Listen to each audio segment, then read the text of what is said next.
He built a machine that has saved the lives of hundreds of strangers he will never meet. He could not save the one person who saved him first. That is a sentence that sits underneath every record Don Garlits ever set, and it is the sentence the highlight reels never say out loud. At 94, Big Daddy is still alive, still sharp, still walking to the museum he built in Ocala, Florida, past the cars that took pieces of his body and gave the sport of drag racing its future. But the story people tell about him is usually the easy one. The fireballs, the missing foot, the records, the nickname.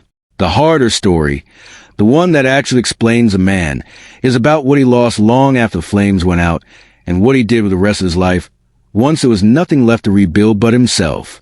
Donald Glenn Garlits was born on January 14, 1932, in Tampa, Florida, the son of a dairy farmer at a time when drag racing did not yet exist as an organized sport.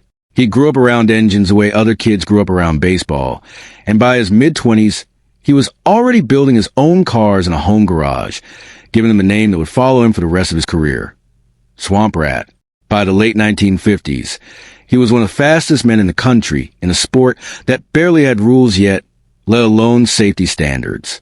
Nitromethane-fueled dragsters in that era were essentially controlled explosions with a human being sitting a few feet from the blast. Garlits knew the risk. He raced anyway, because that was the only way anyone raced back then. In 1959, the risk caught up with him. At a race in Chester, South Carolina, his car erupted into flame, and the fire moved faster than he'd get clear of it. He suffered severe burns across his hands, arms, and face. At the hospital, doctors told him and his young wife, Patricia, everyone called her Pat, that his hands would likely need to be amputated. For a driver and a builder, that verdict was closer to a death sentence than the fire itself had been. A man without hands does not build engines, does not turn wrenches, does not hold a steering wheel at 180 miles an hour. Pat refused to accept it. She found another physician in another hospital, willing to try to save his hands rather than remove them, and she got her badly burned husband there herself. It worked. Garlits kept his hands, recovered in a matter of months, and went right back to racing, because slowing down was never something he seemed to know how to do. A decade later, the sport took something the doctors could not give back. On March 8, 1970, at Lyons Drag Strip in Long Beach, California, Garlits was driving Swamp Rat 13, a front-engine dragster, the standard design of the era, in which the driver sat just behind the front wheels with the engine and transmission looming close ahead.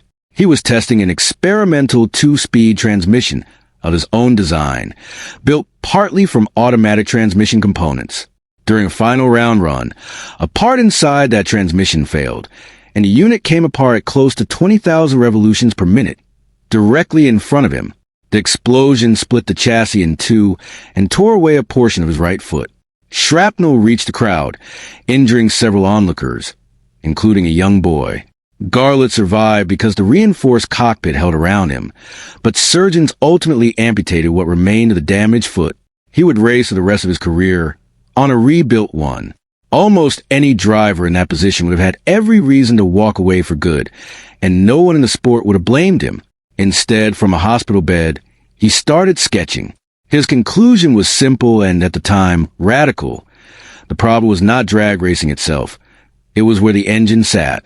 If the transmission and engine were moved behind the driver instead of in front, the next catastrophic failure would blow away from the cockpit instead of into it.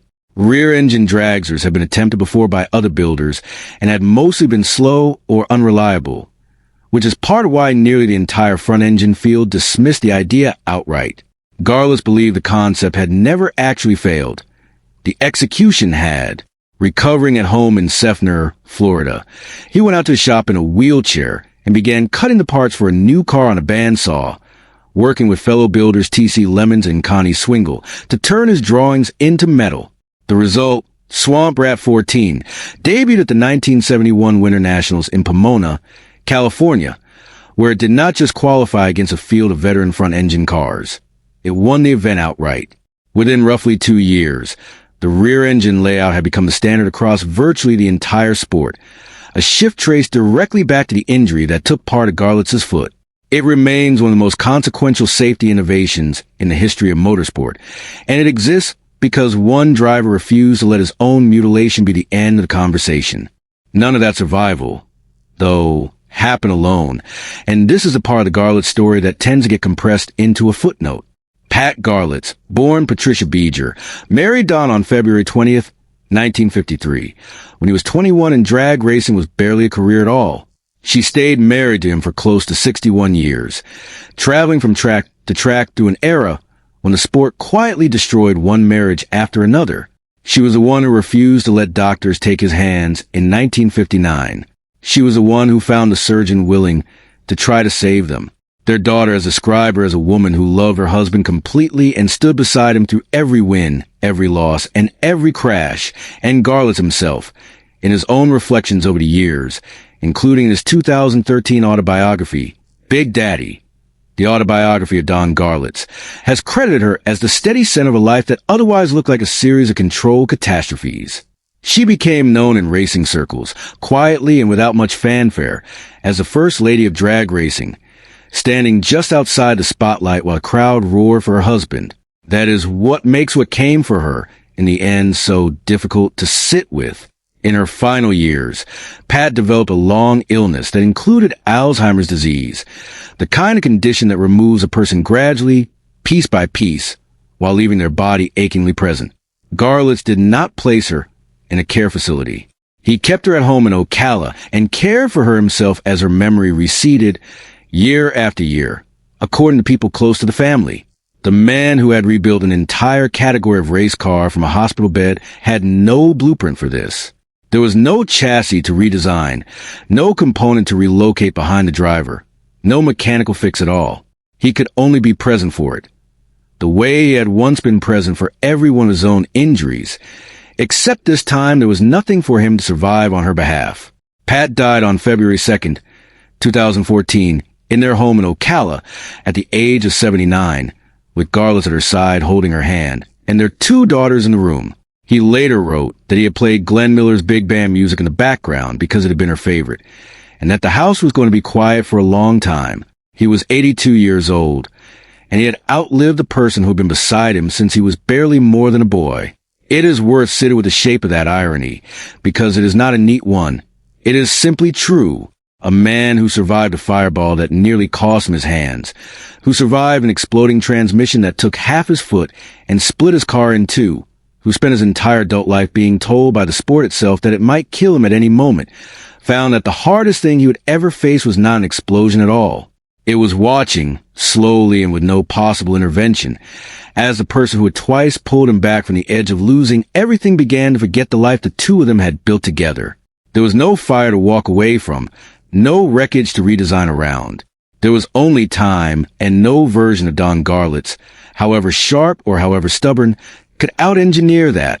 What he did afterward tells you almost everything about who he actually is. He never remarried. By most accounts, he did not try to replace what he had lost so much as learn to carry it. He kept the house in Ocala. He kept the cars. He kept the museum surrounding it, the Don Garlits Museum of Drag Racing, open to public, and well into his 90s he was still walking visitors through it himself, narrating the history of machines that had scarred him in a voice reporters have described as still full of gravel and opinion. And rather than slow down, he kept building. In his 80s, he set land speed records in an all-electric dragster of his own design, chasing nearly 190 miles an hour in a category most people that age would never think to enter. He has said, in interviews over the years, that stopping work is simply not something he believes in, that the moment a person stops is close enough to the moment they die that he refuses to test the difference. 2 of his cars now sit in very different places, and together they tell the whole story better than any single sentence could. Swamp Rat 30, the streamlined machine that carried him past 270 miles an hour to a championship, sits in the Smithsonian Institution in Washington, D.C., placed there because the keepers of American history decided his engineering mattered beyond the sport itself. The wrecked machine from that afternoon in 1970, the one that took Parr's foot and nearly took far more, sits in his own museum in Ocala, a monument not to speed, but to what it cost him to keep going. One car represents how far he flew. The other represents what he paid to fly that far, and who was standing beside him while he paid it. At 94, Don Garlits is not a man fading quietly in a corner of history. He is, by every recent account, still remarkably alert, still opinionated, still capable of walking a stranger through 60 years of his own history without losing the thread. But he carries all of it, the fire, the foot, the records, the grief, in the same body, every single day. The tragedy of his life was never really about what an exploding engine could take from him. He proved more than once that he could turn even that into something that protected other people. The real tragedy is quieter than any explosion. A man who could rebuild a race car from a wheelchair had absolutely no way to rebuild the mind of the woman who had rebuilt him twice before. He simply had to be there and lose her anyway. And at 94, in a museum full of machines that outlived their danger, that is a loss that still sits closest to the surface. Not the foot, not the fire, but the quiet house in Ocala where the music stopped playing for her, and he had to learn how to keep going without the one person who had never once let him quit.